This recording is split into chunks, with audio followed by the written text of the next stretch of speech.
autism. Can you tell us a short story about yourself? My name is Betty Jean Ithenji. I'm a teacher. I also run St. Albans Autism Center and Pamis Academy. We work with children who have disability, and especially those with the autism in the autism spectrum and those with ADHD. That is the very hyperactive children. And my children were on the spectrum, and now they've recovered, and I give the glory to God for that. Yes. Wow, that's good. Yes, today I bless others. Yes, only last week I celebrated a child who has now moved on to a normal school. Wow. After just 1 year.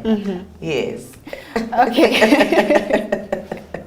Today, as we talk about stigma and how to end stigma among the children who are living with the autism or those who are living with disabilities, you, upon realizing that your children or your child had autism, how did the society look you, or how did they take you? Because they always associate autism or any other disability with the witchcraft or a curse from your family, from a woman's family. How did you go about that? Stigma is real, very real, when it comes to disability of any form. For me, it was tough because I remember the way the message was passed on to me the very first time. The doctor, the pediatrician that you are seeing, asked me, "You are the mother and you've not noticed your child has ADHD, you know?" Really? Then I'm thinking, yes, I'm the mother. How would I have known? I've always known the child to be that way. I mean, not any other way. So from there, I was referred to seek help. Then the other stigma is a lot of people told me, you know, it's either a curse because maybe it's something you did as the mother or something. Of course, they always say the mother. It always starts from there. With our African setup, it's always the mother. Yeah. Something the mother did or the forefathers did, you know. But they all did, I mean, out of all those hundreds and thousands of children with autism, they all did the same thing. It's not possible. Yeah. Then, of course, there is the issue of uchawi, which comes in 2 ways, and that's a really bad stigma. You'll hear people talking about, that one, they just sacrifice that child so they can get rich. Yes. You know, and it's so unfortunate. It's unfair. To be richer than who? Yeah. Then the other one is, in terms of uchawi, is somebody with bad eyes looked at your child, you know, and so caused them to become autistic. It doesn't hold any water. So you were told that you used your kids to get rich? Yeah, people say that. People say that. Their parents have been told that they've sacrificed their children. Yeah, that is why they're autistic, or they've got the tendencies because they were sold out to the devil, you know. There's a spirit in them. It's crazy out there. Then also, the stigma even within the general society. I remember this one time where we had gone somewhere at a police station with my husband. I did to report something that had been stolen. We had a big loss. So we had a child who was not 1 year old yet, very small. And because I was just going to take in a few minutes to make the statement and then get out. So he offered to stay with the child in the car while I go and report. Do you know the head in that police station called me a word I've never even thought about? Aliniita malaya. What? Unaachia mzee mtoto. Then, as in, what is wrong with you? How can you leave a small baby there, your husband to hold a baby? Men don't hold babies. Why? You carry your baby wherever you're going. And by the way, my husband is very supportive, and I thank God for that. So that word really hurt me. It really cut me deep. Yeah. But I said, anyway, maybe it's their orientation, maybe where they come from. Women have to look after their children. The men, that's a no-go zone. So, well, we all start from somewhere. No, that was really bad. That was bad. Yeah. So, because also it reached a point I couldn't employ house girls because this is the 4th born and my 1st born. I mean, my 2nd born is autistic. So house girls come and go. So I had to reach a point whereby I have to navigate with the babies. Yeah, without having a house help. Yes.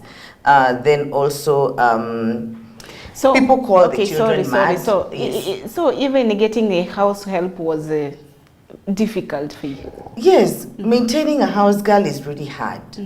I remember this one time a house girl stayed for 5 minutes. Only 5? 5 minutes. Because my son got into the washroom and came out without any clothes. He was 6 years. That's a big boy. And with poop in his hand.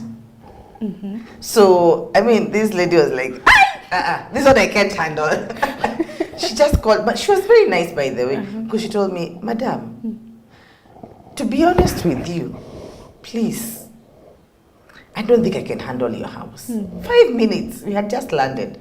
I mean, that I just got to accept, you know, the house girl thing. It ain't gonna work for me, so I'll need to navigate, you know. And after that, I still got 2 more children, and we've managed without having a live-in house help. Yes. And the other stigma you wanted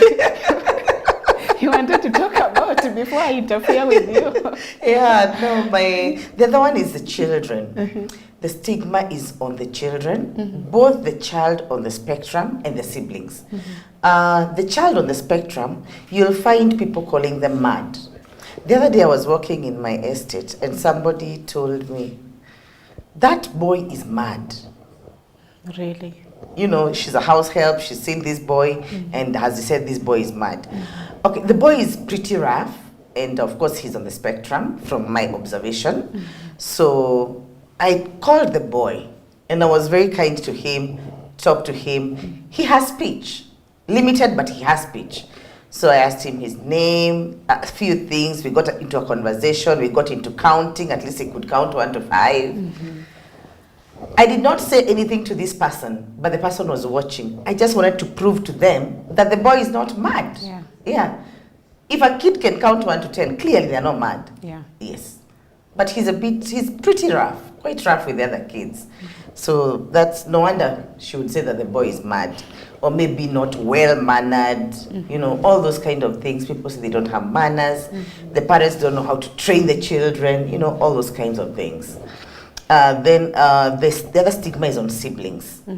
Just because your brother or your sister has a disability, whether it is autism or they have cerebral palsy, they're in a wheelchair, other parents and other caregivers sometimes discourage the other children from playing with the siblings of this one. They are okay, they are normal. But you find somebody making a statement, usicheze na wao watakuambukiza.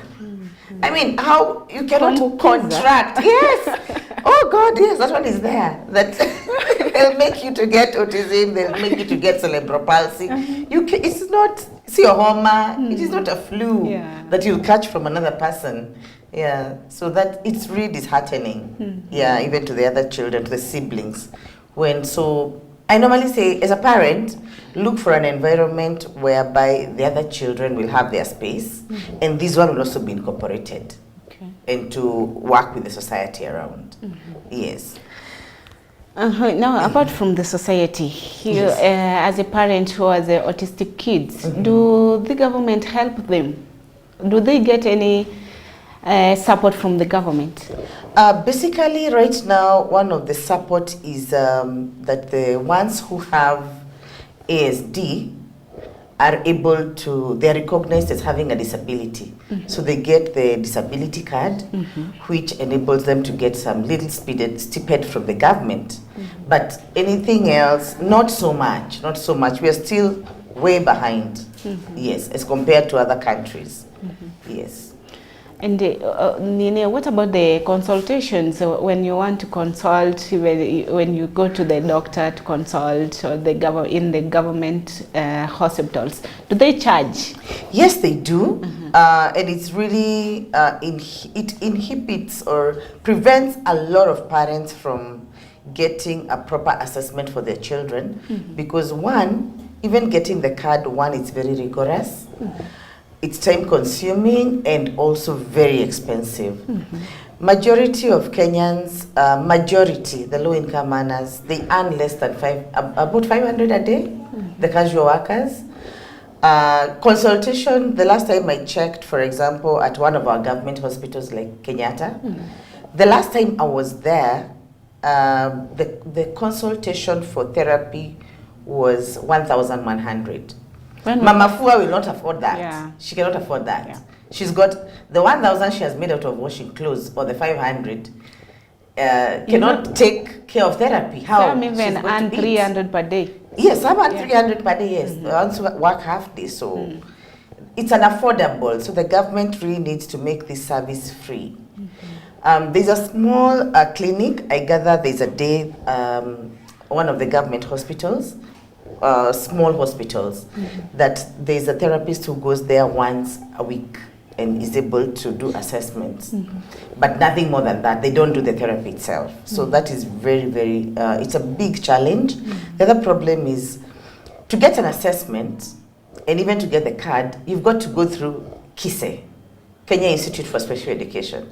Now, for you to go to KISE, it means you have to travel from wherever you are, because it's only one office in Kenya. In Kenya. One, and it's in The Nairobi. one in Westlands. The one in Nairobi, in Kasarani. Okay. There is no other place where you're getting the KISE letter. So I think KISE needs to decentralize. They need satellite offices. Yeah. Even if it's not every day of the week, at least several days in a week, or one day in a week, they're in different places in the country. That will help a lot of parents. Imagine you've got a child with cerebral palsy and you've got to go to KISE for assessment. And maybe you're in Lokichogio. You know? It's too far. Yeah. It's too far. So most parents will just say, well, just let it be. Yes. You know, it's very hard. It's tough. So we need more, and also the therapy needs to be sufficient. I know there's therapy at KISE, but now we need therapy like every day. Every child needs therapy every day. They need to meet that target, and the children are too many. So the government really needs to invest more in that. Then the other intervention is the consultation for in government hospitals. When you're sick, when you go to the clinics, the consultation is usually free. Yes. To see the doctor. Yeah. Maybe the drug may be there, or may not be there. So, but the consultation is free. Now, with that, because the therapist is not bringing in any medicine or anything like that, I think all these therapists who are graduating from KMTC, the government should absorb them into all these clinics so that they are able to offer therapy throughout the day. If we did that, we'd be able to take care of the person right there at the bottom. Yeah. The other problem is by the time a parent is even told that your child has autism, your child has ADHD, it's already late, because most of them, they go to take their child for admission in PP1 when the child is 4 years and they're denied space. And yet this could have been discovered during the clinic visits, which are free in government hospitals. At that time, they would have discovered when the child is between 6 months to 18 months. And it could have been taken care of if the service was free. Now this parent goes to Kenyatta and the amount is more than 1,000. Surely they'll give up on day one. Yeah. Yes, and just keep the child at home and just say, well, so be it.